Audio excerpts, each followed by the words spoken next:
These are the traitors of Ghana's democracy. They are nothing but dirty traitors.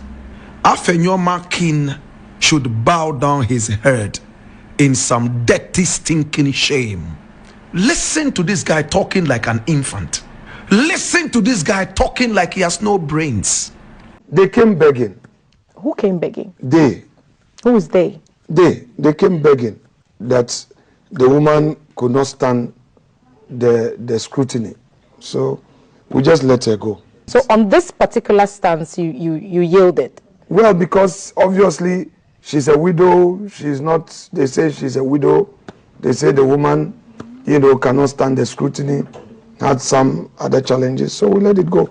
On this matter? After all, she qualifies under Article 78. So we let it go. My brother, he is saying that he decided alongside the minority and the majority to lower the standards at the detriment of the whole nation called Mother Ghana. These are guys who claim they should be called honorables. These are guys who claim that they are serving Ghana. All these guys should bow down their heads in shame. Right from whoever brought in the plea and whoever accepted this dirty, stinking plea. She lost her husband, fine. If she's not in the right state of mind to serve the nation, put her aside. It's not by force. There are other people who could do the thing. Today, so anybody who is bereaved could run away from every vetting in Ghana, or anybody who is breastfeeding could run away from vetting in Ghana. What a cheap parliament. Oh my God have mercy. What is this? This is so nauseous, so stinking. Now this woman has been left off the hook because some charlatans, irresponsible charlatans, decided to go and beg the minority not to vet the woman because she lost her husband. My brother, my sister, this is why the Cecilia Dapas will continue being in government. This is a reason square pegs will continue to be in round holes in government. I am so sad and disappointed. Thanks to Afenyo Vetting, he has told us how cheap this appointment committee is. It's stinking cheap. It's beyond cheap. And if I had my own way, I would disband this dirty, cheap, irresponsible appointment committee right now. If some people can come in and tell you, don't ask this person questions because the person is bereaved, and you go by the flow, my God, then I wonder what Mother Ghana is doing. I am so ashamed of these honorables who want us all to call them honorables. It looks like they are all history illiterate. In the last vetting we saw in Parliament, Sarah Adwoasafo went in there, and because she had a baby, they asked and pleaded that the vetting should be as short as possible. We all heard Aruna Idrisu and the rest of them say, no, you have a baby, blah, blah, blah, blah, blah, blah. She had the shortest vetting.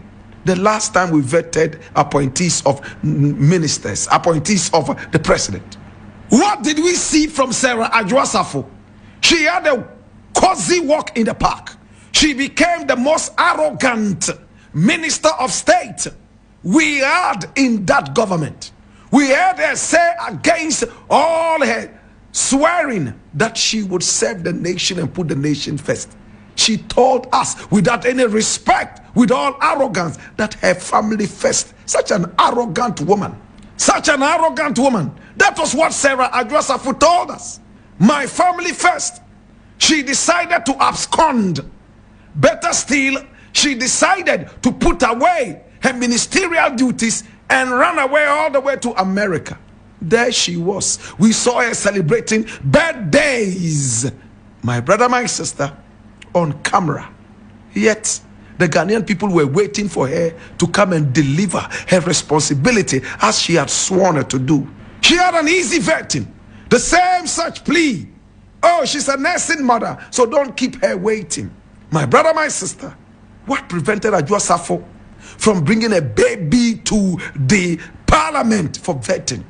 She could have breastfed the child right at the vetting, and that would have been a clean, beautiful campaign for breastfeeding, natural breastfeeding for all mothers across the nation. She could have even been an ambassador for breastfeeding. But no, arrogance and dirty tactics in the Parliament House. They allowed her to go free. What is the importance of the vetting anyway? It's supposed to examine the appointees and be sure that they are truly cut for the work. And you bring them in and let them have a good walk, cozy walk in the park. At the end of the day, as we are told, they might even take some money from the chief of staff for coming to sit there and allow people to walk like that. Now, these guys are not serious. They are traitors of our democracy, traitors of our nation. No wonder they can go and sit there and box each other night and day over we are tired, we won't vet anybody anymore. Hey, we want to go. Yet these are the same dishonorables who would wake up before cock crow and go and sit in the Parliament House because they want to sit at a side that is called majority. You fought to be able to sit at the majority side. God has rewarded you with a micro minority. Go and sit at the majority side again. You fought and woke up very early in the morning before cock crow. Some of you have never even done that all your lives. Even if your houses were on fire, you will never wake up that early. But because of this ego, you decided to get up early in the morning before cock crow. Some of you did not even brush your teeth. You went and sat at the majority side. Today you'll be rewarded with a micro minority. Would you dare go and sit down at the majority side? Go and sit down there. Oh, what a shame. Is this what we are teaching the next generation? That you can sideline Ghana and let any Tom, Dick and Harry come walking by as long as you are giving such a flimsy reason. Why? Is she the only person who has lost her husband? Huh? Is she the only person? If she doesn't have the mental capability of handling this situation, with all respect, it's about Ghana. Please, if you are going to war and there are wounded people, you do not risk their lives by taking them to war. You let them stay aside and put on your best soldiers to go and fight. Or else, you are on a sacrificial spree. Better still, sacrifice spree. You are leading them to the slaughterhouses. Thanks to Afenyo Vetting, we've realized how shameless the appointments committee is. And again, I cry for Ghana. What a shame! You know, when Mr. Blackwell was talking about looting, there were some big men behind him who I know own state land at Ridge. Okay. Huge acreage. But these are things you do not Hold on. Look, menu boy kakro. Okay.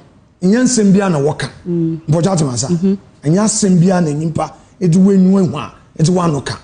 They are acting childish. And they are creating an impression that they are righteous. That is why they cannot boldly claim that, say that they own a property at Airport Hills.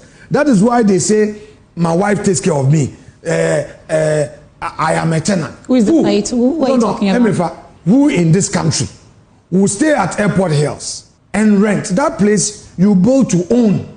The covenant in the agreement is that it's owner occupation. They won't allow you to rent.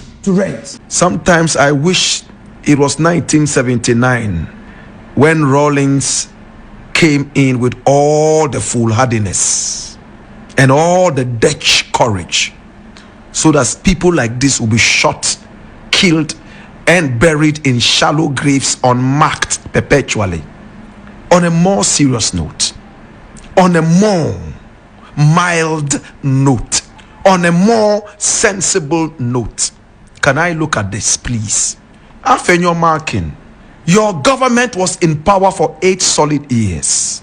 Mahama just took over less than a month ago on the 7th of January. It's not 8th February yet for us to say it's even 1 month. And already, you know all the big men, the Syrians, the Lebanese, the Turks, and everybody who owns a house in cantonments, in Ridge and all that. What prevented your government from dealing with these people? If you truly love Ghana, in a serious country, this guy will be castrated. So these constituencies who vote for these guys with empty heads, Why do they vote for them? They don't even have you at heart. This is a guy who claims he knows some illegality happened. Have you just got the knowledge freshly? You didn't know this when you were in power as the majority leader. It's now that you have come to know that there's some illegality happening, right?